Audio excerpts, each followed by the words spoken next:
Hello. Aussie Cossack here from the Sydney Russian Consulate. Put your hands together for the Aussie Cossack. No to the Greens, no to Labor, no to Liberals. Putin influencer. Supporting Vladimir Putin against this opposition. Calling himself the Aussie Cossack.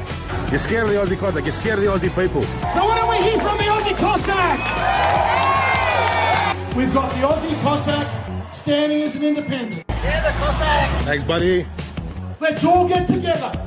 Let's all join together and support the Aussie Cossack in Strathfield. The Aussie Cossack has been released. Do you like the setup? Very presidential. Is it embarrassing? Big pharma, big media, and big government, and deep state. Big dislike from the Aussie Cossack. Сегодня в Австралии люди собрались на могиле. Why do you support Vladimir Putin? Penny Wong just put sanctions on Russia again. Penny Wong talking tough. He mentioned the name of an alleged pedophile and they locked him up. But here he is, the Aussie Cossack. There you go, the dirty tactics of the Australian Federal Police. No one in the government has apologised to us yet. No one has said sorry. We should become a republic. For goodness sake, become a republic.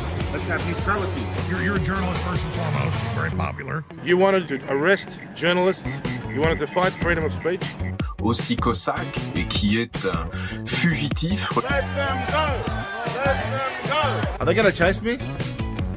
My own mother is hiding from the camera. Gora, keep up the good work. You made a very nice young man. This is a disgrace. Why am I doing this? I'm just getting a selfie with you. No, you're not. You're just annoying. No, you're just a disgrace. He just called the police. They see the Aussie Cossack, they run for cover. We are the working class, we are the people, and we're going to take this state seat back, aren't we? How are you? Oh, welcome back. Great to see you again. You too. Good to be back here. This guy here, right? Or this guy. Which one has a nicer face? This is Democracy Manifest. This is how the Liberal Party treats journalists. I'm a very dangerous individual. It says in the intel. I'm asking you to leave. We're in court today for some absolutely ridiculous charges. Let's clean up the parliament and sack them all. But it's very funny. We have another customer. Now, for your safety, I think it's better we have the mic rolling. Well, none of your business, just like I told you. And I gotta sack down Andrew. I'm the Aussie Cossack. It's been a pleasure. Like and subscribe to Aussie Cossack.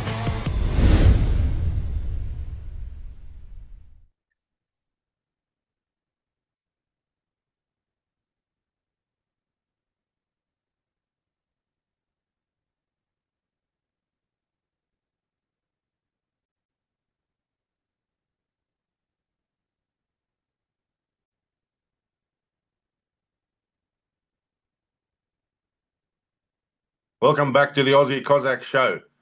Today is the Sunday, the 19th of October, and here we are broadcasting live from the Russian Consulate for you. We're 1,051 days into the tenure, into the innings, into the longest lockdown, but we're still going hard. And welcome to all of our viewers. We can see you everywhere.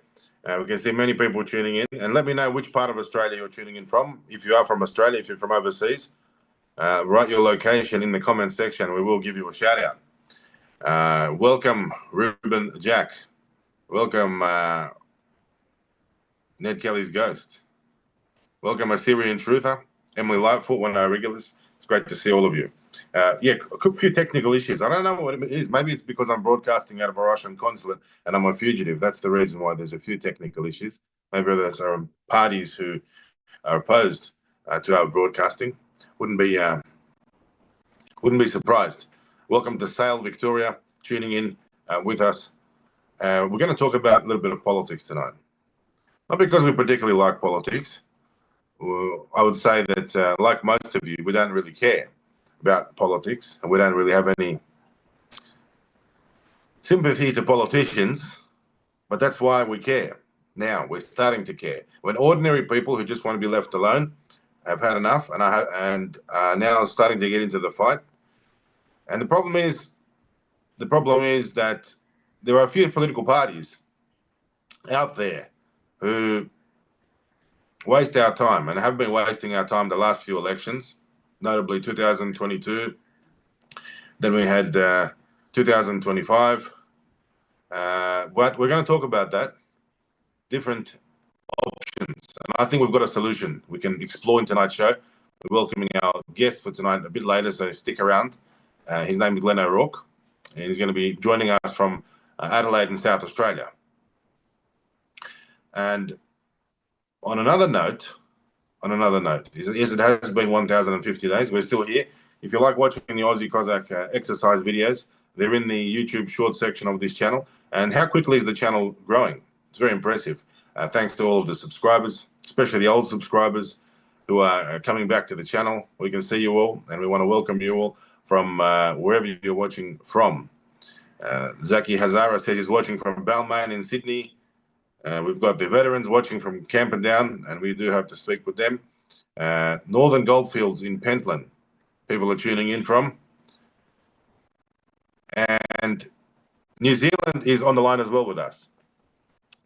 But yes, we'll have this live stream up and going every Sunday at 7 p.m. A few technical issues which we'll figure out, sound and audio and things like that. Something to do, I think, with the consulate connection. Wouldn't surprise you. Maybe they are blocking the signal or some type of identify and disrupt. There's literally an Australian government power called identify and disrupt. They don't even hide it. They can identify and disrupt you if they want to. They can identify you as a threat or as someone who is dangerous to the government, and they can disrupt your stream or disrupt whatever they need to disrupt about you. Hello from Ryde, says Gabriel, and Redlands Bay Renegade is watching from Kira Beach. Great audience we have. We've even got the USA joining in. Jason, welcome from the United States. It's a bit early in the United States. I think it's about 4 o'clock in the morning, depending on which side of the United States you are watching from. There we go.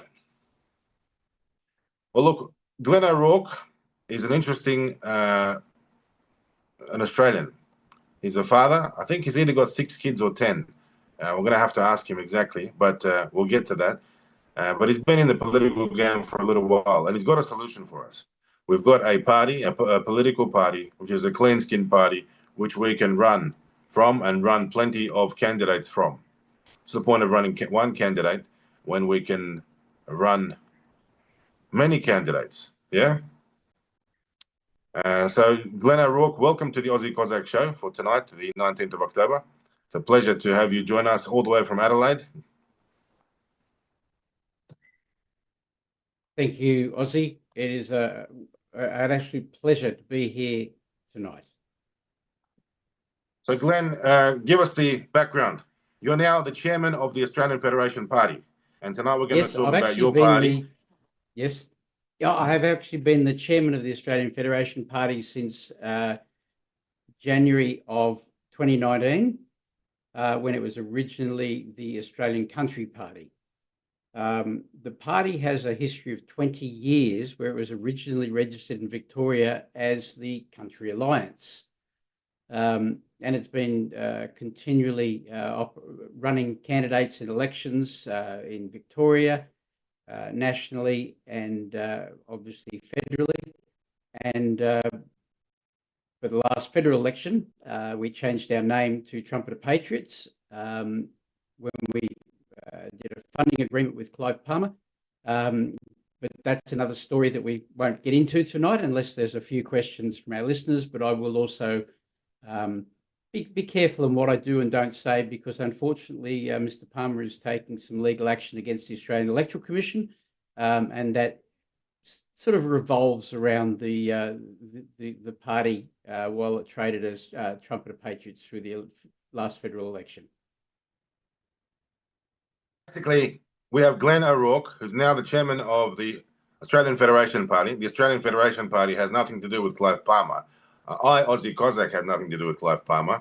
I think I can speak for myself here. It's a mistake that anyone ever trusted Clive Palmer. In the 2022 federal election, at the height of the lockdowns, Clive led us down the garden path, and I was one of those people, and you've been watching since 2022. We believed him. I think he spent $80 million, didn't get anywhere, but he didn't want to actually support candidates to win. I'm not exactly to this day sure what Clive Palmer was actually trying to achieve, but it seems to me, my personal opinion, that he's just a billionaire who has a bit of extra cash, and as a hobby, he likes to dabble in the political game every election when it comes around. And that's the thing. Be wary of those who activate 1 or 2 or 3 months before an election. The next election of any relevance to us really is the New South Wales state election in March of 2027. So that's what we're working towards, and that's what we want to have a conversation about tonight, for many reasons. First thing, on a personal note, if the government don't want to, the Australian government don't want to entertain some negotiations, maybe a green passage, a free passage agreement, whereas I can leave the Russian consulate and go straight to Russia. Well, the only choice they leave me is to activate here in Australia and in the New South Wales state election. The beauty of that is you can be a dual citizen to run in that election, unlike the federal election. So we've got the Australian Federation Party, and the good thing is I call it a clean skin. It's got no baggage. It's got no bad reputation. It's got no links. It can't be called far right or far left. It positions itself as a sort of a centre-right party. Is that right, Glenn? And it doesn't have any negative vibe about it. So it's there for the taking, and it's ready to go. All we need to do, guys, is have members join the party, and it's absolutely free. And we'll have the link for the Australian Federation Party.com.au on the screen now. You can literally join right now during the stream, the Australian Federation Party.com.au, and become a member online. You can be anywhere in Australia to become a member, and it doesn't cost you anything. It's absolutely for free. It's for free. And that way, the party can have membership for the Australian Electoral Commission. And I think in New South Wales, we needed about 750 to 800 party members. Yes, right? that's correct.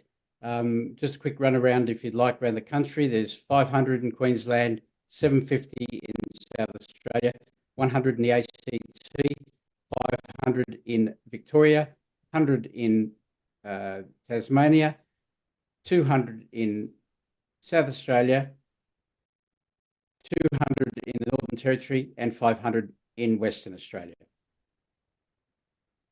Right, so we've got members all over the place. Now, we need a bit of a membership push. What I want is for Dean Van Den Broek and Cruising Carpenter, B-Dude, and everybody else who's now watching the stream. Firstly, guys, hit the like button, like the stream. Let's get the numbers up. And go to the website, go to the link of the Australian Federation Party area on screen, and we will welcome you to join up online. It's very easy. So just fill in the form. So what happens next is, once we have the members, which we very quickly have, after this stream, probably get a few hundred in, we can go on forward to prepare for the New South Wales state election. And the good thing is no one can stop us. No one can tell us what to do. No one can get in the way. There's no bureaucracy. There's no red tape. There are no party apparatchiks. There are no party inner fighting or factions or intrigue. When I say the Australian Federation Party is a clean skin, I mean it. Right? It's an opportunity for us to go hard. Emily Lightfoot has a question.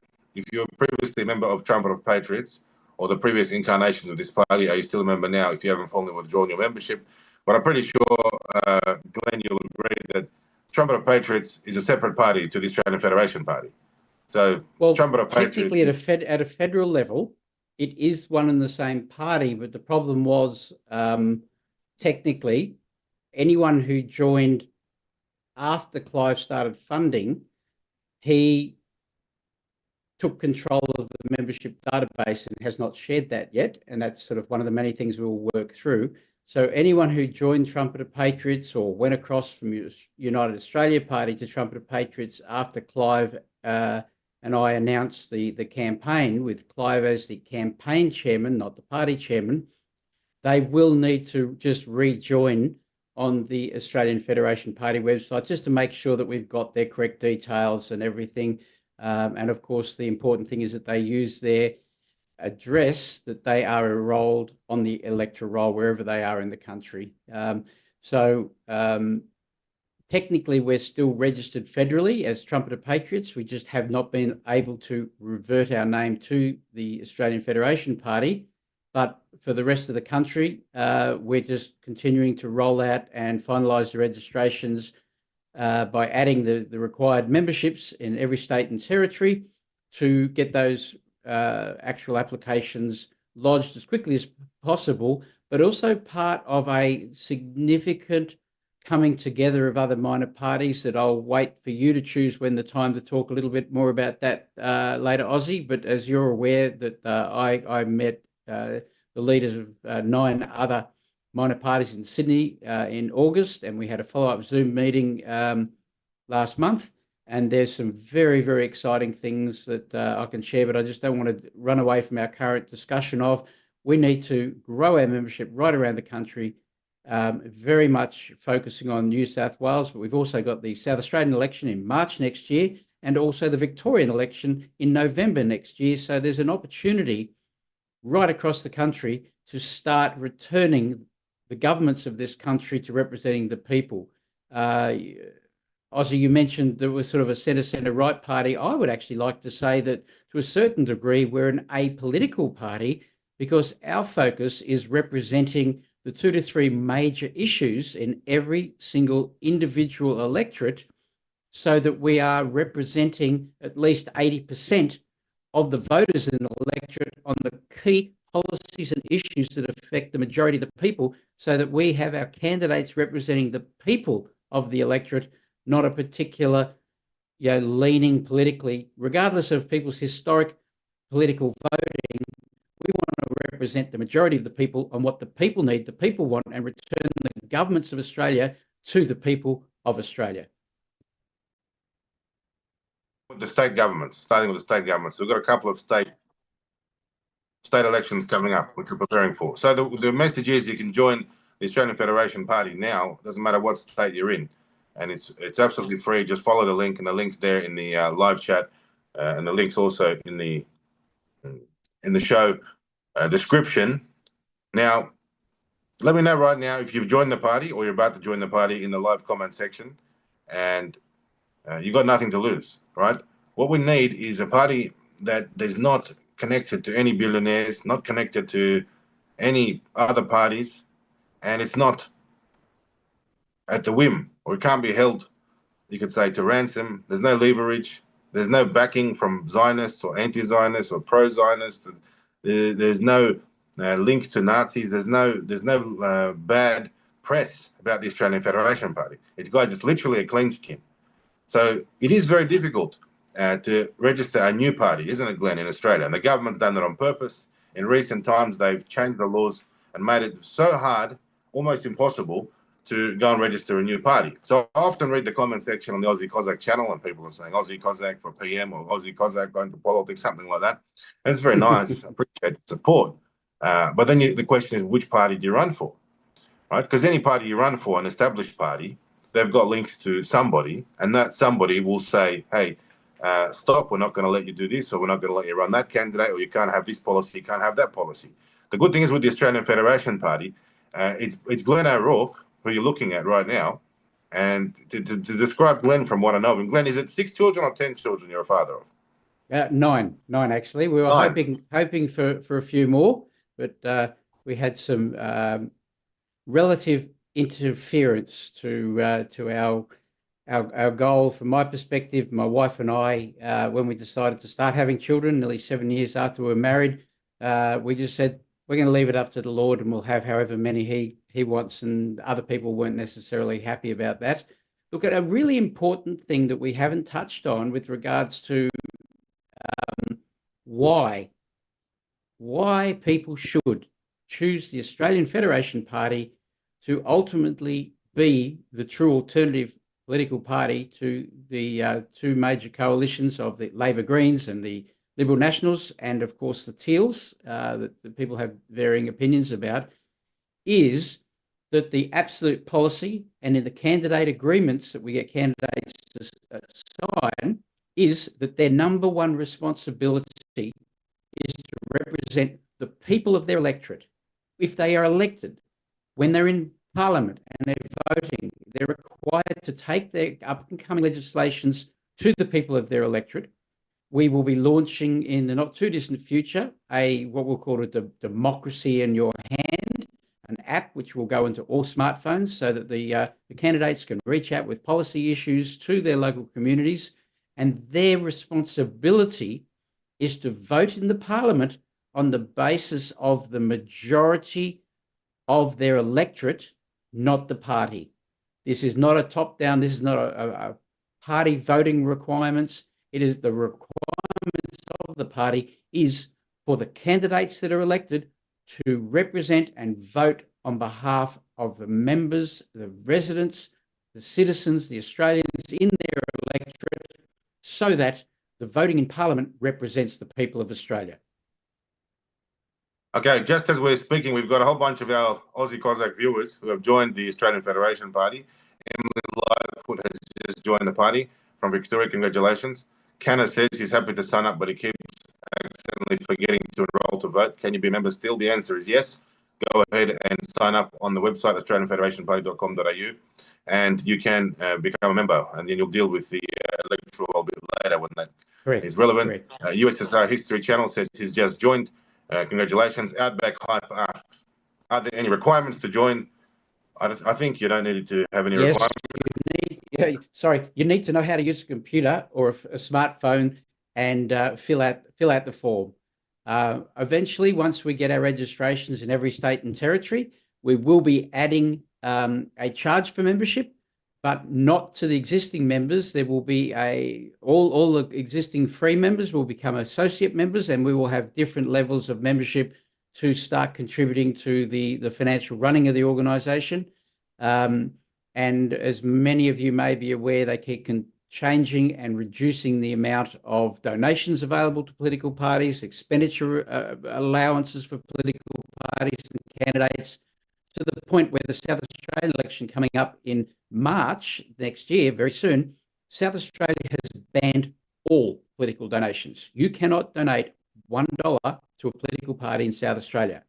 But organisations that are seen as alternate or associated entities or whatever else can spend up to $450,000 each on campaigns and ultimately promote the policies and the parties, but they can raise their capital how they want. Yes, there's reporting requirements and things once they're registered, but again, this means at the moment that the unions and the big business corporate organisations are able to continue to support Labor and Liberal and those environmental groups for the Greens, but of course, smaller minor parties and independents have virtually no opportunity to raise funds, or they have no opportunity to raise funds other than the South Australian state government now is providing tax funds from taxpayers' money to the minor political parties on a very, very limited basis based on the number of candidates that they are running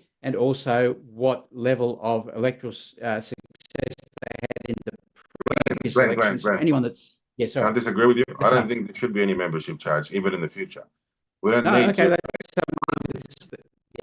Just I want to debate on this, right? No, good. Since you brought it up. I mean, you can charge for membership. I want to say that I think the best thing would be just allow as many people to join as possible. Yes. Because people are worth more when they're volunteers and when they're at polling booths and when they're on paper and we have numbers. And and the question is in the comment section. The question in the comment section is, what reason is there to join this party instead of others with better chances of winning, like One Nation or Libertarian Party? Well, if you're watching the Aussie Cossack show right now, I'll give you the exact answer. The exact answer is that we're pushing the Federation Party. It's a clean skin party. There's nobody in the way. Listen to me carefully when I say this. There's no one in the way. There's no one's going to stop us or you or I, for example, Aussie Cossack, with you guys watching to become candidates, to run in the seats, to run in the upper house, to run campaigns. There's no weak elements like you have in One Nation, in the Libertarians, in the sort of state executive or in the federal executive. You know what I'm talking about. If you have any connection or any idea of what goes on in the Libertarians or in the One Nation Party or any of those other parties, the problem you have is infighting, is factional fighting. The Federation Party, it's just us, guys. It's literally now on this stream, and remember this stream. We'll come back to it maybe in a year or two, what we talked about here, because we intend to push and we intend to win. I don't intend to get involved in something anymore because we have no time left, right? You guys have had enough. We've all had enough of the system. But I think it'll be very scary for the major parties when they realise, they'll say, who is the Australian Federation Party? Who is it associated with? They'll ask. Who's backing it? Who are the heavy hitters involved? Who are the characters behind it? And when they scan through the usual list of who's usually involved in something like this, right? There's no Clive Palmer. There's no other usual suspects. Let's put them. Let's call them that. Let's call them that. Well, what can you do, right? Here we got someone in the comments saying you must stay away from politics. It's a waste of your time. You are far much more effective than what you did on the outside, guys. I'm locked in a building here, but one thing I can do is run in the next New South Wales state election. The other thing I can do is get behind the political party and push it and help you guys run as candidates. Glenn, how many seats do we have to fill in New South Wales? 93 in the lower house, and we probably should run at least 3 to 4 for the upper house. I just want to get that comment you just read out from God So Rules. I absolutely want to agree. God So Rules. I, as the chairman of the Australian Federation Party, while it's not a Christian party, I personally believe God So Rules. And, the question about the other parties, the Australian Federation Party came 8th out of all registered political parties in the 2022 election, with the primary votes in the lower house. And at this last election, under the name of Trumpeter Patriots, we came 5th. And if you work out the percentages, we got half of the vote that One Nation did for the same percentage of votes per candidate. And that was from a 10-week campaign. And that was just growing on our history. We've been around for 20 years under various names. And we are really one of the, if not the fastest growing political party in the country. And please log into the AEC website, go and have a look at the lower house results of the different political parties for those other than One Nation. Yes, they're growing and they're a wonderful party. There's some great things in there, but they are top down. You have to do what they say, and they will tell you what policies they're going to do. They don't really represent the people at the grassroots. But the other important thing to understand is that the Libertarians' vote completely collapsed after their name change from Liberal Democrats, where they were riding off on the brand of the Liberal Party. And that's not saying that that was right or wrong. I'm just saying they are a party that does not have the vote, and they aren't more likely to win seats that was commented on earlier. Please have a look at the federal election lower house results from a party perspective. And remember that Australian Federation Party, when you're looking at those numbers, was operating under the brand Trumpeter Patriots the last election, and we're continuing to grow the momentum of the Australian Federation Party for you, for the people of Australia, to take our country back. Thank you, Aussie. In the last few days, which prompted me to get onto this topic and to really have a good think about the political situation, is actually the behaviour of the Liberal Party, and how they've let everyone down. I mean, it's no secret that I'm a right-winger, and probably most of you watching are right-wingers, but it's also no secret that I've also had affiliations with the left, or even the far left, especially when I was a teenager. And when I was in St Andrew's Cathedral School, we used to go on Friday afternoons and volunteer for the Socialist Alliance and hand out the Green Left Weekly in the corner of George Street there in front of Woolworths. I like the defiance factor, whether it's from the left or the right or the far left or the far right. I like defiance to government tyranny. And whether it's the American government, the globalist government overseas, and we're fighting them from wherever we are in the world, or it's a situation in Australia where we're defiant against the Australian state government or the Australian federal government, whatever state you may be, we haven't forgotten what they did. So the question is, guys, have a look at what the Liberals are saying. They're so arrogant. This Senator James Patterson is so arrogant. Susan Ley, they're all so arrogant that they believe that there is no chance in Australia for a populist movement like we've seen overseas, in Europe and other countries, where these shock elections are bringing right-wing candidates into power. Now, the cocky Liberal Party in Australia thinks that Australians are too blasé, or they're too she'll be right, to worry or vote in something. And the Liberal Party are so obsessed with themselves and so up with themselves and so arrogant that they think that they'll just comfortably either win or come second. And they're so confident of that.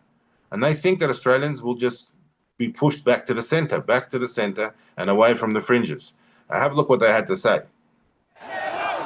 Riding a wave of anti-immigration sentiment, Nigel Farage's populist right-wing Reform Party is on the rise and threatening to disrupt the UK's two-party system. This government is deep in crisis. In Australia, we must call time on the apology tour. leading Conservative James Paterson has entered the fight for the future of a deeply divided Liberal Party. We can't go down that pathway of Farage-style populism. Pushing back on colleagues Andrew Hastie and Jacinta Nampijinpa-Price flirting with Farage-style policies. It's time that we made a decision. What sort of country do we want to be? And bluntly warning a split would destroy the party. That would be about as successful as the split in the Labor Party was for them in the 1950s. I think it would consign us to near permanent opposition. It took Labor 20 years to return to power after its split with the Democratic Labor Party. Decades later, it's the Liberals at risk of fracturing as the party loses ground to the Teals on one side and One Nation on the other. We know that there is, populist parties sort of cropping up right around the world, but Australia isn't like that. With the compulsory voting system, we see people driven towards the centre. And that's where the Liberal leader wants her party to return, today welcoming James Paterson's intervention. What it does is remind all Australians of our Liberal values, where we back aspiration. Susan Lee has put processes in place to formulate policies and commissioned a review to chart a path forward for the party. But 5 months after their devastating election defeat, devoid of direction and even an agreed set of principles, Liberals are growing restless. And one thing most can agree on is the time for introspection is over. Jane Norman, ABC News, Canberra. Well, there you go. That's the attitude of the Liberal Party. They are so confident. You heard what they said, that they're confident there will be no populist movement in Australia like we've seen in other countries. What do you think? What do you think? I think there should be, and there will be, and there has to be, because people have had enough. You can see with the amount of protesting going on all around the country, in all capital cities, people are sick to death of what's going on. And tensions are flaring up on the streets. Just today in Melbourne, rocks flying, glass bottles being pelted at cops. People are so unhappy, the left and the right. I mean, the unhappiness in the left and what we see going on there is probably a result of the poison they teach the students in the universities. And they indoctrinate these students that go to uni. When they get out of uni, they never recognise them. And they're all the same type of person until they become sort of grow up a little bit and get out of that phase. So that's that crazy left. That's thanks to the universities, right? They really do indoctrinate kids. You know, back in the good old days, parents used to say, when you grow up, get good marks in your HSC and go to uni, right? But what are the unis doing to kids? Now we see what they're doing. So there's not much hope there. But we know there is distrust to One Nation and disdain towards One Nation for various reasons. I mean, people don't like the fact that Ashby and Pauline Hanson have some, you could say, flaws in their character or their actions and their political actions. So for those people saying join One Nation, I say no, join the Australian Federation Party. Libertarians, again, I've had a look. Coming up for vote in the Senate, which related to freedom of speech, anti-bullying laws, and other issues like that. One Nation kept abstaining from voting and using the excuse that they didn't have time to read the legislation because they rushed through and they didn't want to vote, not knowing which way things were. But in realities, what they were doing by abstaining was just allowing those policies to go through, and they may as well have been voting with the Labor Party and the Greens. Now, their decisions, they're historic decisions that people can look up and check with Hansard, So I'm not making up stories. I'm just stating facts. I don't have a lot of bad things to say about One Nation, only that they represent their own ideology, not the people of Australia. And so they speak a good speak, but I believe that they are not the leaders of a grassroots movement that is the only way we're going to take this country back for the people, is by the people. There needs to be a grassroots uprising of the majority of Australians that want to see the governments representing them, and that's former Labor voters, former Greens voters, former Liberal voters, former Teals voters, former any party voters. Is that it's time to elect candidates right across this country, in local councils, in state governments, territory governments, and the federal government, that are absolutely committed to representing the people of their electorate first and the country of Australia first. Sir Richard Lionheart says new parties are a total waste of time. We need to band together and strengthen one party already running. Well, the Australian Federation Party is not a new party, Richard. It's been around for 20 years. I'm saying it's a clean-skin party. It hasn't got any baggage. It hasn't got any negative press, any negative media, any negative publicity. It's there for the taking and it's ready to go. To start a new party now, it's almost impossible. I'm repeating myself here. The government in Australia have made it very difficult for new parties to be started and for new parties to be funded and for new parties simply to be registered. It's very difficult. Why hasn't the Australia One Party registered yet? That's every Australia One Party member or associate I mean asks the same question. Well, it's difficult to register. That's the answer, right? It's difficult to register. But people need something. People need a party. You can't get to the next election and do nothing. Right? I'm sick of supporting people that don't deserve our support because they appear to be good, like wolves in sheep's clothing.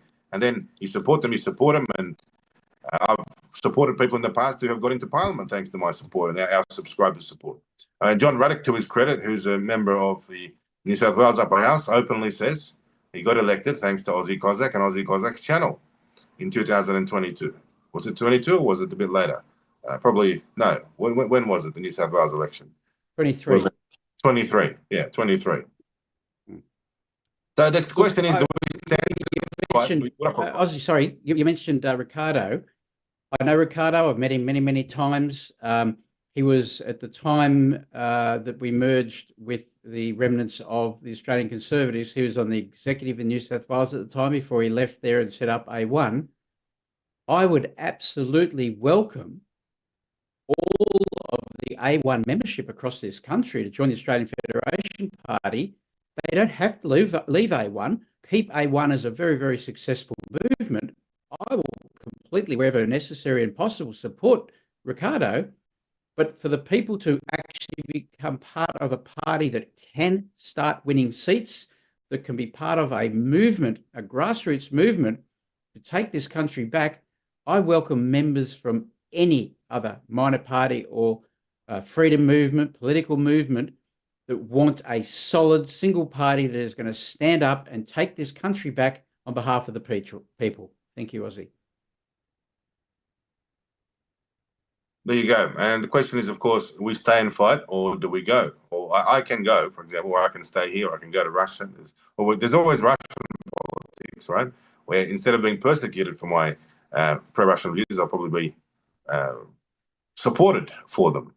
But I can see here in Australia, there is a vacuum now. There's a vacuum.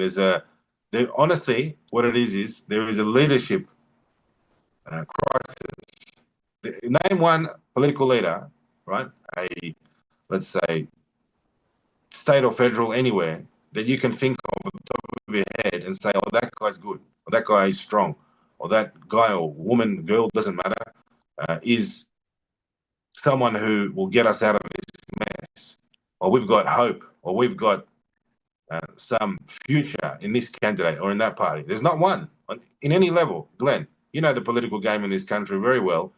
Is there anyone anywhere in the state or in the federal level? Really, to be honest, at the moment, they're all in hiding and they're not game to step up. And I believe that as we start the momentum of this grassroots movement, we will get people come out of the woodwork. I do want to speak to DML, put a note on the chat that said AFP are unfortunate initials. I'd like to speak to that because I've had a lot of people make the same comments. But the 2022 election absolutely proved that that concept is not correct. The reason is that at the time, the Freedom Movement or AusFed Party, which others decided that was the catchphrase to use, that was being used at all our polling booths that we were running candidates in. They were going, trying to hand out the how to vote saying AusFed Party or Freedom Party, one of those sorts of things, because that was the movement. And 80% of people would say no, no, no, and would refuse. And so a number of the long-term people, because I had absolutely said the AFP acronym is an absolutely powerful psychological brand. The reason being is that the general public have a psychological subconscious concept that AFP stands for security. And the flip of people receiving on multiple polling booths in Victoria and Queensland, where I got the responses back, was almost a flip to 80% taking the how to votes when they were saying AFP and handing out the how to votes. So that is an exact true statistical outcome of using the AFP abbreviation or acronym, of how positive it is psychologically for people who don't want to be voting, don't want to be at the polling booths, and the psychological security or safety message that AFP brings to the people. So that's just an alternate thought to the AFP brand. Aussie? Look, I don't really care at the end of the day. It's easy to remember. It's there. I wouldn't care if the party's called Australian Federation Party or Australian Conservative Party or Australian Christian Party or Australia's Future or Australia Now or Australia Forward or Australia Forever. Who cares? You know what's important? That it's registered. It's there. It's a clean skin, guys. It's very hard. When I look at the situation in New South Wales and I say, which party can we run with? Which party can we use to run, right? And you run into people like Rob Cribb or John Rydick or Ross Cameron. Who Ross is my friend, John's my friend. But they say things like, oh, we have to go to the New South Wales state exec and we have to decide this, or we have to make a decision. I go, who's your state exec? And they say, Victor Tay, some guy in Western Sydney who reckons he's a bishop in some sect Pentecostal church in the outskirts of Liverpool. I mean, this is what I'm talking about. We don't want anyone in the way. I won't put my energy behind something anymore anywhere if there's people in the way, right? Because if we go very hard, guys, and like you've said in the comment section many times, you want change, you want something to be done, and you say, Aussie Cossack, do it, right? And often I've let the others have a go, many times I've supported many other people, many other candidates, many other political parties. You've seen that over the years, right? And in the comment section, your subscribers watching are saying, stop supporting and run yourself, right? Well, we'll join that party if you run from that party. Well, here is a party, Australian Federation Party. Glenn O'Rourke is the chairman. Glenn, do you see any obstacles for Aussie Cossack, Simeon Boykov, myself to run in the New South Wales 2027 state election in March coming up? Is there anything? I don't think there's any obstacle whatsoever. I have been talking, seeking to encourage. Unfortunately, I can't get into the Russian embassy to rip his arm up behind his back. I want Aussie Cossack to run for the Australian Federation Party in the 2027 state election in New South Wales. And I'm confident that we will get an outcome, hopefully in the not too distant future. And I look forward to being able to stand side by side with Aussie or either side of the gate with Aussie to announce that he will be our candidate. And I'm hoping that we can do that sooner rather than later. But it's not yet something that has been finalised for a public announcement. Well, there you go. We don't have any obstacles. That's the main thing. And that's the thing, right? How easy is that? We can sit here, we can make a decision. Whereas if we were affiliated with a existing minor party, it would be too hard. A lot of these minor parties, these micro parties or minor parties, they're all compromised anyway, right? They are compromised. You can see they won't, on certain policies, on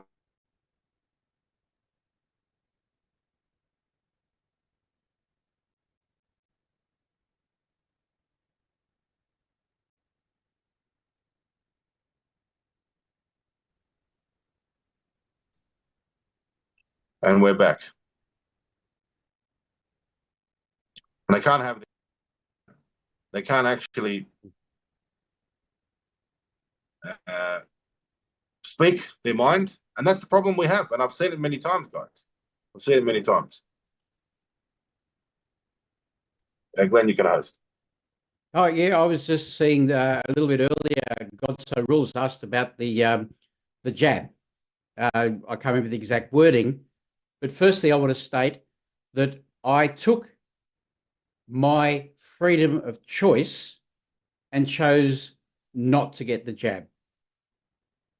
I think the biggest issue was not so much about the fact that we had an experimental jab and the fact of the amount of vaccine injuries that are coming out after the jab.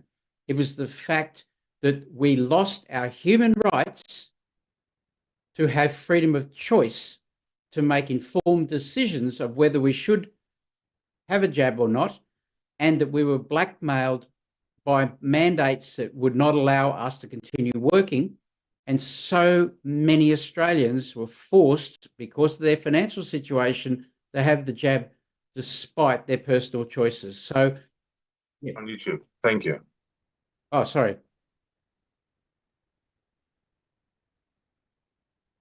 Unfortunately, we can't go there. Right, not a problem. No, it's all right. That's what we got thrown off for 2 years ago. But look, yeah, guys, no, that's why I was not going into detail and having a position. I was just saying the freedom of choice. That was all. Sorry. Look, at the end of the day, we've got to fight these technical issues. It's a bit interesting. Broadcasting from the Russian consulate is not as easy as you may think. I think there are underlying issues. Even if you spend the resources and spend the money, there's some interference factors. But we'll make sure by next Sunday we have that sorted. But in the meantime, AustralianFederationParty.com.au, especially for New South Wales, join the party, click the link, it's free. If you do that, that's very good, because we'll see your membership come in, and then you're on the electoral roll, you get ticked off, party gets registered, all of a sudden, Aussie Cossack's name appears on a ballot on the 2027 New South Wales state election for the upper house, and then the government's going to have problems. And then potentially the government's going to say, well, we can't have this, we can't have him running from the Russian consulate. The Russian embassy is going to say, well, we didn't ask him to run. It's not our idea, it's his idea. He's still an Australian citizen. The New South Wales state election does not prohibit people with dual citizen from running. So dual citizenship is allowed. You could technically become the Premier of New South Wales or a member of the New South Wales Legislative Council with dual citizenship. So you could have an Australian passport and a Russian passport and become the Premier of New South Wales. Isn't that right, Glenn? Correct. Yeah, entirely absolutely possible. Correct. Yeah. Now, it's important to mention that the Australian Federation Party is already a registered political party in New South Wales. It's just for local council level, because as much as we've had the membership well over the 750 over the years, getting people to confirm their memberships is just the hardest thing, unfortunately. And it needed to be done by written paperwork in the past. It's now an online process.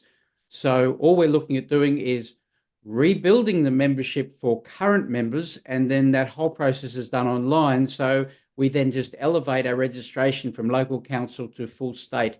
So we are well ahead of the game to anyone else trying to register a new party in New South Wales, because the party has to be fully registered at state level for 12 months and 1 day before the actual writs are issued. So that's why really we need to be looking at hitting that 800 new members to make sure we've got surplus within the next 4 to 6 weeks. So we thank you to really spread the word, really start the momentum in New South Wales and around the country, because we need to get 1,500 to get our 500 approved in Victoria. But the biggest thing is we need to ensure that we get the numbers quicker in New South Wales so that we're registered fully by the end of February next year. The guys, Glenn O'Rourke is very good at the game. Glenn O'Rourke has got very good experience in party registration, in dealing with the AEC, the Australian Electoral Commission. He knows the game, he knows the ins and outs, and that's why this is the guy for the job, right? I trust him to have all these registration questions and paperwork in order. He's one of us. He's unjabbed. He's a pure blood. He's a Christian. He's a good man. He's a father of 9 kids. and he just wants to save this country as much as everybody else does, and that includes saving this country on a foreign policy level. And many people talk about foreign policy, and it doesn't matter if it's state or federal politics. We all pretty much agree that the way things are going at the moment under Albo and Penny Wong are not the best way to do things. And although if we're going for the state election, there's state issues there, nothing prevents voters on voting with foreign policy issues in mind, right? We're all sick of the Russophobia, we're all sick of the persecution, and we know that there's a very strong electorate out there that are sick of Liberal Labor and any other party who wrapped themselves in a foreign flag in Parliament or promoted the Ukrainian flag or stand with Ukraine, like all of them. Senator James Patterson, what's her name, Jackie Lambie. You've all seen what they carry on and they say, let's go to war, let's fight Russia, let's do this, let's do that. So we're going to pick up all of you people out there. We're going to pick up all the voters all together. We're going to become members of the Australian Federation Party. And of course, down the track, the media is going to say, oh, it's a pro-Russian party. It's probably got Putin is coordinating it, and Glenn O'Rourke must work for the Kremlin. And we expect all of that when we're ready for all of that, right? But at the end of the day, this isn't your first rodeo, Glenn. You've been in the game for a long time. Look, I'm going to be naughty. I've got some little buttons here. So we all work for the Russian embassy. Good, you got a soundbite for the Daily Telegraph tomorrow morning. Right? Look, the Russian embassy will be horrified if you said that. And the Russian embassy, they actually told me, the previous ambassador, Alexei Pavlovsky, Russian ambassador in Canberra, told me not to run in the Des Moines. I was going to run in the local election because my name was on the roll there, and that's my local area still. But anyway, he said, don't run. But for the state election, you can be a dual citizen and run. So they haven't said anything to me. And it doesn't matter about running. We've got 93 seats to fill, guys, right? Even if Aussie Cossack runs just in the upper house or doesn't run at all and just gets behind everybody else, we've got 93 candidates. So if you want to be a candidate and you don't want to be a candidate, you don't want to be a stooge, and you don't want to be a candidate who's used and abused like they were in the United Australia Party or the Trump Patriots Party or other parties where they're interested in you for the 2 weeks before the election, the day of the election, so they mobilize you as a person to hand out call flutes and how to vote cards, and they dump you the next day. They want to return your calls, right? That's not what we're about, right? We're about, we would like to see you guys rise. We would like to see 93 candidates in New South Wales and give them good backing and give them a good ground game and give the rest a run for their money, right? Some of these other parties, libertarians, right? 0.02%, 1%, 0.7% of the vote, right? One Nation, of course, gaining a bit of vote, but that's just because Australians are just so sick of it all, and they're sick of the immigration situation where the One Nation's the obvious choice if you want to talk about being against immigration. But of course, in New South Wales, problem is you've got as well, on the immigration issue, you've got now whole seats which are 40 to 50 to 60% overseas born, right? So being madly against immigration as your main and only party policy is, okay, maybe it's good, but it's redundant. You're not going to win a seat in Western Sydney, I can assure you. You might win a seat in the Shire or in Cronulla, right? But you're not going to win a seat in Bankstown, Lakemba or Cabramatta or Lidcombe or Baralla or Villawood or any of these places out there in the West, right? You're not going to win a seat there. So, I mean, we want to mobilise them. Aussie, can I just quickly say the majority of immigrants... Invite them to join the Australian Federation Party. Well, you think Liberal and Labor, you see it every time, guys. Every time there's an election, what do they do before the election?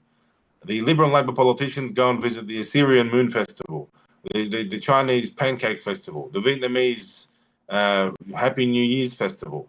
And they walk around. Albanese puts on a turban. Albanese puts on an Assyrian hat, a Papua New Guinean hat. How many hats can he wear? But he only does that in the 1 month before the election. You'll never see him return to the Sikh temple and dress up in a turban in between elections. It doesn't happen because he doesn't care, right? In fact, we know that. And we know that migrants have been pushed traditionally to vote Labor, but they've got to stop doing that, guys. Stop voting Labor. That's not the right way to do things. Stop voting Liberal. I mean, Liberals are already losing. Just become a member of Australian Federation Party. That's the first step. And then we'll start rolling out the party, the resources. We'll start having events. We start mobilising people across the whole country. Go ahead, Greg. Look, it's really important to understand that the majority of migrants have become Australian citizens, have assimilated at varying levels, and do see Australia as their home and really love and support this country. It's only a minority that don't. So we've got to stop this anti-immigration from the perspective of any particular culture or anything else, except for the fact that we've got too many people coming in for the historic expenditure for infrastructure and other things to ensure that the larger levels of immigration aren't forcing the cost of living and the cost of housing and the cost of life up, which is what the current situation is. The other thing is, because, as Aussie mentioned, there's 93 candidates just for the 93 seats across New South Wales. We want to see branches in every single seat supporting those candidates, and in larger geographic areas, multiple sub-branches in the main towns, because this is going to be and should be and will be a grassroots movement that represents the people in the electorate. And so the candidates need to be engaging and working closely. The other thing is that the History Channel leader put a question about there being a helpline for the Australian Federation Party. Well, only that we don't have the human resources and volunteers yet. We actually already own the 1300 number, which is 1300, the number 2, Unite. 1300 to Unite. That will be linked in to a VoIP system and through, so that ultimately when someone rings from anywhere in the country, it will ultimately divert to the local person in their local area relating to their local branch, so that they can be speaking to someone locally for that exact thing. So we're committed to that. We're building the infrastructure. So much of the infrastructure is already built. It's just we've got to build the membership, the candidates, and the volunteers to really start making it work, as Aussie said a minute ago. So we're ready. We just need you, the people of Australia, to come on board, to stand up, to rise up, to fight together, shoulder to shoulder, to stand together to take this country back using the vehicle of the Australian Federation Party. Thank you, Aussie. There you go, guys. Again, things to take away from tonight's show. Australian Federation Party, it's a clean skin. But there's nothing sinister or there's no hidden agenda here. The word federation is not particularly the main focus or cause of the party. It's just a cool name, a cool acronym. AFP, easy to remember. Having a little bit, it's like trolling the Australian Federal Police. Aussie Cossack running from the AFP, running for the AFP and from the AFP, whatever you want to call it. But it's going to be a hilarious campaign. I mean, Assange did that from the WikiLeaks party when he was locked in the Ecuadorian embassy. So it's been done before. And how's the Australian government going to react to this? If we go full blown, we start campaigning politically. It's only 2025 November now, October, November. And we've got about 1 year and 5 months, basically, before the New South Wales state election, right? We want to start campaigning. We want to start getting ready. We want to start talking to our candidates and helping them, giving them the resources. I mean, we've got a lot of heavy hitters in our circles. There are many creative ways to do things. In many ways, we have advantages through networking, through abilities in social media, in the ground game, the street game, the protest game, the rallies games, right? And we also have the factor of we can be very intimidating, not because we intimidate people, but because people who fear us, they are simply intimidated by us. Not because we threaten them, not because we're strong, or not because we're saying something that's offensive or looks bad. They just know if we're involved, they know. When they hear we're involved, when they hear we're running, when they hear we're registering, when they hear we're recruiting members, they're going to know, right? They're going to know. And they're going to worry. And they're going to give up. And I can tell you straight away, out of the minor parties and the micro parties, don't bother running against us. If you know we're going to run, just give up and join us. Because if you're against us, we will steamroll you. I'll steamroll you in the political sense, right?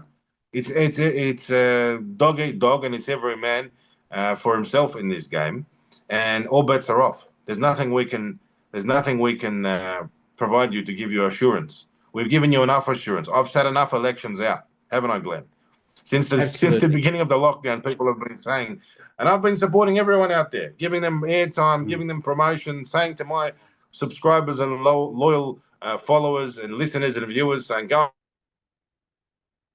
Yeah. Look, as you remember, Aussie, we were even talking about you running for the Australian Federation Party for the seat of Reid back in 2022, but you were made a better offer by a certain billionaire that ultimately didn't come to fruition. But I totally understood that you made the right choice for you and your campaign, but it just didn't work out, unfortunately.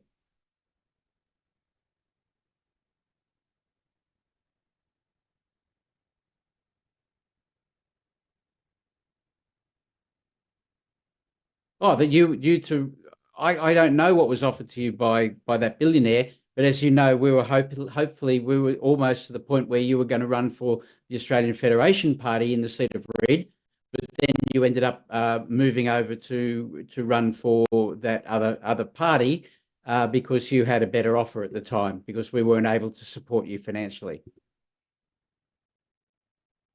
Glenn, I never got an offer, right?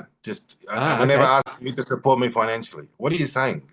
If you're going to say No, something, no. clarify it properly. Go on. Okay, sorry. You're being I'm live using streamed all here. it What are you was is saying that here? I What are was you just saying saying that our history goes back to where you were considering running for us, but then you ended up being dudded by someone else. That was all. Okay, so 2022 you're referring to, right? Absolutely, yes. I was jailed in May 2022, and the election was in, I think, was it February or March of 2022?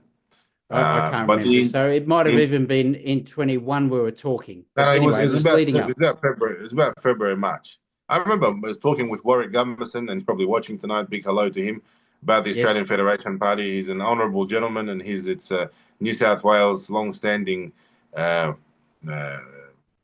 would you say, chairman or whoever he was from a very long time. And we were Yes. there. We were on the streets of Burwood and Strathfield. There, we were Yes. rolling up, supporting people. But of course, we all got stooged and tricked by Clive Palmer, and and that was a very big mistake by all of us because we had such strong momentum in 2022 through the lockdowns. We had 45,000 people marching down Burwood Road, for goodness sake, from Strathfield Station to Burwood Station. That's unheard of in the suburbs. That's how strong the sentiment was, the anti-government sentiment, the sentiment against the minor parties. And Clive Palmer, unfortunately, saw the opportunity, capitalized on it by inserting the UAP. Now, the lesson is never, ever trust Clive Palmer again when it comes to politics. I hope Clive can find the self-control and the dignity to actually sit out the next election and just say, look, guys, this time I'm not going to be involved. But he probably won't. He'll probably be stitched up and advised by some Sue Ellen or some other Nigel or some other character who will convince him go and sink $80 million here or $100 million there or $60 million here. And to what avail? What has he got? And the only thing he's done is he actually blocks the rest of us. Because everyone, instead of mobilizing themselves, instead of having proper grassroots community engagement and people actually, like you are now, Glenn and myself, we're having a chat, a very open chat, but here it is, everyone's listening and watching it, and we're allowing people to join this party, and we want to run these people and give them some backing and see how we can win. We're going to run to win. We're not interested otherwise. No.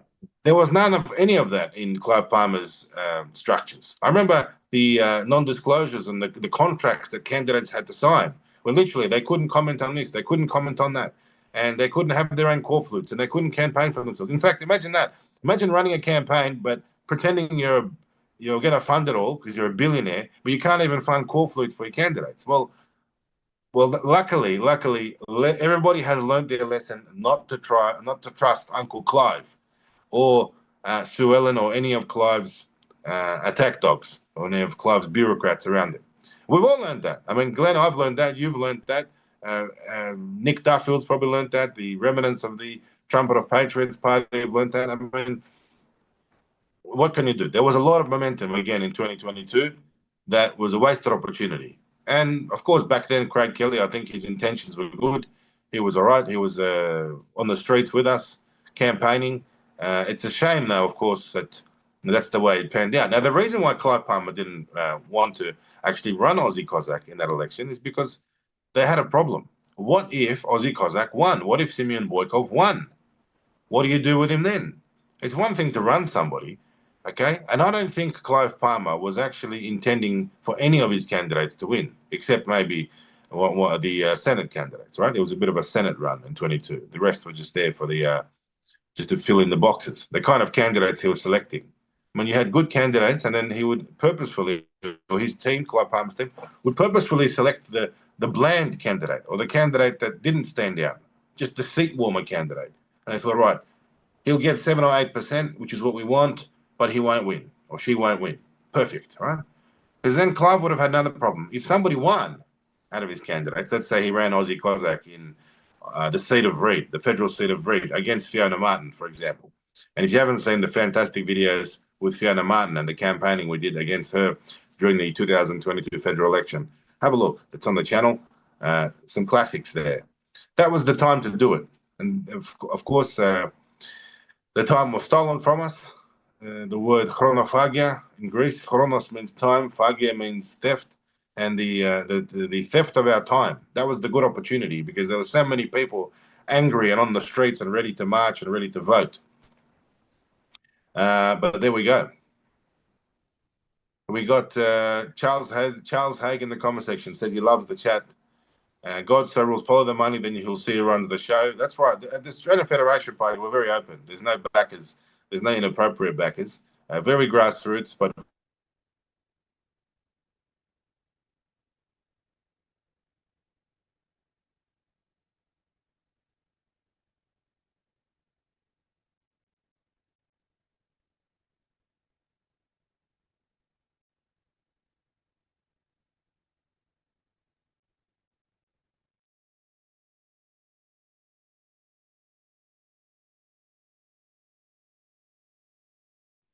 Aussie's got a little bit of technical issues there in the Russian embassy. Look, I'm just really grateful to be able to speak to you tonight.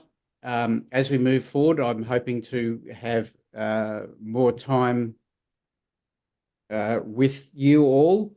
It's all right, he's back with us now. Glenn, you did a great job. Good stuff. See, guys, Glenn, very honest guy. He's just a dad who wants to change for his kids, but he's very good in terms of registration and paperwork. So he's a good person to lead the way as the chairman of the Australian Federation Party. But in terms of New South Wales, this is it. You're looking at the campaign, along with an honourable gentleman by the name of Dave Louis, the executive chairman of the New South Wales branch. That's it. That's it. So send in your applications, click the link, australianfederationparty.com.au, and we'll know how many joined because Glenn will receive a notification of how many people have joined from tonight's stream. And we encourage all of you. It doesn't matter what state you live in Australia, you can join the party, but especially if you're watching from New South Wales. God so rules. You want to join me in the embassy? You can't join me in the embassy, but you can join me in the Australian Federation Party. So join the party, guys. There you go. That's the closest you can get to the Cossack, and we'll see. The quicker you join, the better. We get the numbers up, we start talking about candidates, we start talking about a campaign. Then the media gets onto it, and they start making a big mess, kerfuffle and stink and say, how dare he run from the consulate? How dare Aussie Cossack operate a political campaign from a party out of a consulate, out of a Russian consulate? That's exactly what we want, right? We'll ride the media wave. Have you noticed, guys? If the media attack me, I love it. I love it. I post it myself. I have a look at the channel, guys. All these videos of Chris Ullman and Andrew Bolt having a go at me and Peter Credlin or whoever else, Channel 7, Channel 9, Channel 10. I love it. Love it. Let them talk about whatever they want to talk Funnily about. enough, Aussie, I was just going to mention the exciting story that I saw in the Sydney Morning Herald after that that priest was, or the monk was jailed for the pedophilia issues that were ultimately you being accidentally naming him that caused all your challenges, which ultimately is why you're in there in the embassy, is the Sydney Morning Herald came out and clearly lifted you up as the champion that stood up for the victims, that brought the whole issue to the police, and that ultimately your hard work resulted in a positive outcome for the victims. And they even got a photo of you waving from the window of the embassy. And I thought that story was amazing. And it just clearly shows the heart, the honesty, and the type of person you really are. I was jailed for 10 months for naming a pedophile, and I named him rightfully, I believe, even though I was charged for it. I breached the suppression order, I breached non-publication order. A lot of people carry on about release the suppression orders, breach the suppression orders. I actually did it, and I paid the price for it. 10 months jail.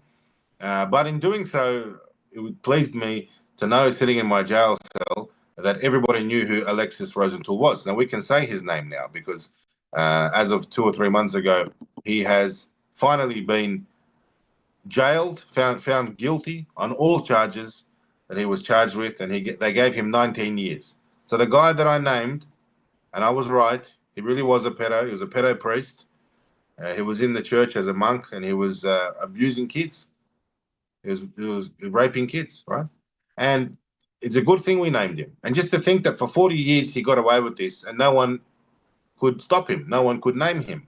And that's what they rely on, these pedos. They rely on suppression orders. They rely on the culture of suppression. And the fact that I got 10 months jail for doing that, but I was right. And then the person I named got 19 years. The fact that that happened is an outrage. And I'm still wanted for the suppression order balance. They still want me. That's why I'm locked in the consulate.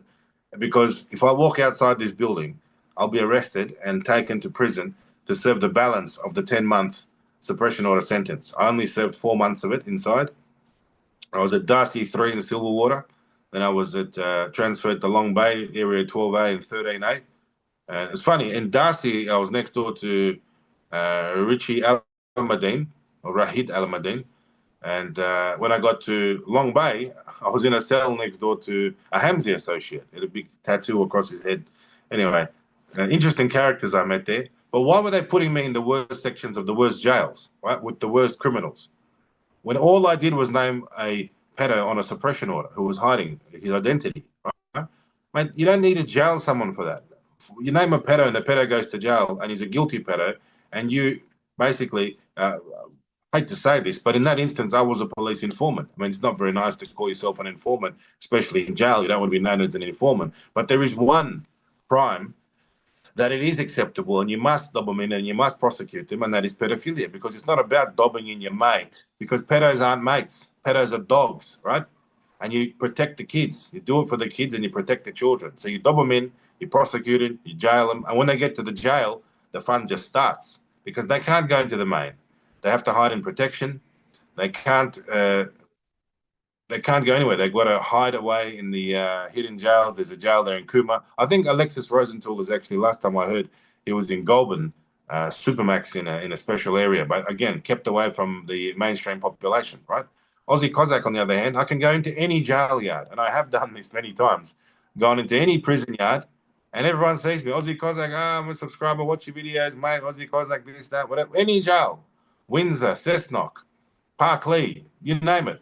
They know Aussie Cossack in every prison, right? So I have no regrets for breaching the suppression order. Darren Hinch, by the way, he did the same thing, breached the suppression order. He was right. He named a pedo. They gave him, I think, only, what was it, 2 weeks or something. It wasn't very long, or maybe 2 months, I think he got. But it wasn't as long as I got. But after his prison sentence, he ran in politics and became a senator, Senator Darren Hinch. So it's a good example of how the tables can flip in this situation. Here we go. So have a look at the comment section. We can see the comments. What can I say? Yeah. Rosenthal should have been removed from a position of authority as soon as the clergy found out. And that's the thing. The clergy knew for a very long time. My question is to the clergy of the Australian and New Zealand diocese, right? To the senior clergymen. You're sitting there in the diocese. You knew all this time. They knew what Rosenthal was doing. And they couldn't stop him, but they actually served with him at the same altar table. I mean, how can you serve with him, right? There are a lot of questions to people like Father Nick Karipa, Father Boris Ignatievsky, right? All of these senior clergymen, they knew in the Diocesan Council, especially the Diocesan Council. And they really dragged their feet. And when I saw this, when I found out about this, I walked into the bishop's office. And I walked in and I said, this has got to stop. This is ridiculous. Are you serious? And the bishop says, oh, what can I do? This was before my time. It's not up to me to stop it. It's up to the victims. And I said, oh, fantastic. What a great position that the diocese is taking. Blame the victims, right? It's not stopping because the victims haven't stopped it. We all know about this, but we can't stop it. The victims have to stop it. Mate, the victims are children or were children, right? You think about what kind of trauma that causes in the community on over the space of decades, right? So the diocese at 20 Chelmsford Avenue in Croydon, and Diocesan Council members Mark Gunyon, I believe, is no longer a council member. Larissa Kotarov, who, by the way, works in Chris Min's office, in the Premier's office, she's no longer a Diocesan Council member. There's a bit of shuffling of chairs there, a bit of musical chairs going on. Bill Constantinides, he's an insurance actuary. He's also on the Diocesan Council. Mate, I blame these people. I blame them, and I blame them for the fact that even now that Rosenthal has been jailed, they haven't taken any proactive measures to actually show that they are sorry and they were wrong and they allowed this to happen. And I shouldn't have named him because I shouldn't even be in that position. Rosenthal should have been stopped 40 years ago. He should have been stopped in the 1980s, right? So there's the story behind that. And by the way, a lot of you at that time on YouTube remember when I was imprisoned, and there was a lot of support from our viewers and subscribers. So thank you very much to people like Emily Lightfoot. Shout out to Emma from Gosford who's watching tonight, and many others. Shout out to, of course, she's no longer with us, Alison from North Queensland. Who's a great subscriber and a viewer of the channel. Always remember people like Alison, people like Michael. So we've lost some people on the way, but we're still here, and the channel is growing, and it's going to come back, and it's going to, I think it's going to be a very useful channel for the election coming up. Because whatever they did to me, they only made the Aussie Cossack phenomenon, the factor, they made it into a household name. And yes, people know, oh, he went to jail. Yeah. What did he go to jail for? Ask the question. What was Aussie Cossack sent to prison for? Naming a pedo, and the pedo got 19 years, right? That's it. I wasn't sent to jail for any other reason, right? So, a little bit embarrassing for the government, a little bit difficult for the government to fathom, and they would be very frustrated watching this and realising Glenn O'Rourke, very good, by the book, technical aspects and the political registration aspects, he's a professional in that field. You can't find a better guy. And there was one guy, Carl Kutazi, who I asked to do a bit of paperwork for me, absolutely useless. Stuffed everything up, and we if you're going to use him, don't use him. Carl Kutazi used to go to Trinity Grammar School, by the way, just like I did. But Glenn O'Rourke, I've got a lot of faith in Glenn to get the registration, all the paperwork in. We'll be there. We'll be registered. It's our job, guys. Everyone watching, it's our job to simply click this link, australianfederationparty.com.au, in the description of the video, in the comments there, it's pinned, and just join the party. It's for free, right? And I think it always will be for free, because we don't need to charge members. We just need members to be members. Once we have a lot of members, we'll find the funding. Doesn't really matter. We don't need the funding. We'll find it. You'll see. I've got no worries about that. We'll say, guys, we're not backed by billionaires. Fine, we're backed by mums and dads. We don't need to be backed by billionaires. The moment we're backed by billionaires, the moment we're backed by APAC and CPAC and lobby groups and all sorts of questionable organizations, got no links to evangelical churches or Pentecostal churches or Baptist Hillsongs or anything like that. We're not interested, and we never will have any links to them, right? We just want to get in there, and we want to be a wrecking ball. We want to take them down. We want to clean out the parliament, sack them all, right? And there's nothing they fear more than Aussie Cossack running from a party where there is no one to stop us, right? Again, guys, I'm looking at Glenn O'Rourke here. He's a father of 9 kids. He's a good man, and he's guaranteed me, he's assured me, let's do this. No one's going to get in the way, guys. It's just us. It's just us and you guys watching. And join now. Join the party now. I'll let you know next week in terms of numbers, how many of you are joining. I can see many of you are joining in the comment section. And let's have a look. Look, Aussie, can I just mention again about the candidates, because you touched on it lightly earlier on, but the quickest way to absolutely grow the numbers across the state of New South Wales and across the country is to get candidates, to get you, the people who really believe that you have the ability to contribute to this state and to this country, or to any other state and the country, We need candidates who are highly qualified right across all the different portfolios and government departments there are, so that we can have candidates who can stand up and be spokespersons in shadow cabinets in the initial stages in the states, in the territories, and federally, so that we have people who know what they're talking about, who can demonstrate to the voters out there that are really not sure that we're a party that represents them. We are a true alternative place for their vote to go, because we understand what the people want, what the people need, and how to run the different portfolios in the best interests of this country and the people of Australia. We need candidates. Those candidates need to be supported by branches and members, but seriously consider that if you are a good qualified person, or just a person with a great heart and a great area of interest in running this country, or the states of New South Wales and other territories of Northern Territory, or the ACT, really anywhere in this country, local council, we want candidates who are committed to taking this country back. And that just helps with the membership drive as well, because you build your own teams as well to help you become successful and engage with your local communities. And we will be providing the technology, the tools, and the resources to help you achieve that as well. Thank you, Aussie. All right, here we go. So just to wrap it up tonight, we've got plenty of you joining now. Shout out to all of you who have joined. And I'm talking about, obviously, subscribe to the channel, but join the Australian Federation Party. Yes. Thank you to Vladimir. Hello from Perth, he says. And we've got Billy Shane. We've got a few of you joining there. Lloyd Liberari is joining the party right now. Alan Turner says he's joining the party. Many of you joining the party. Fantastic. Good work, guys. What can I say? You've joined the political party, the Australian Federation Party, and we will continue this campaign. Nothing to stop us. I am sitting in a Russian consulate. The media are probably going to go crazy. Albanese is going to be very upset. A lot of people are going to be upset. They're going to say, how can he run a campaign or run for a party and prepare for the election? Why not? Why not? Why not? Who's going to stop me? Yeah. This is not backed by the Russians. In fact, I'm sitting in the Russian consulate. The Russians have no idea what I'm doing. You believe that? They really have no idea.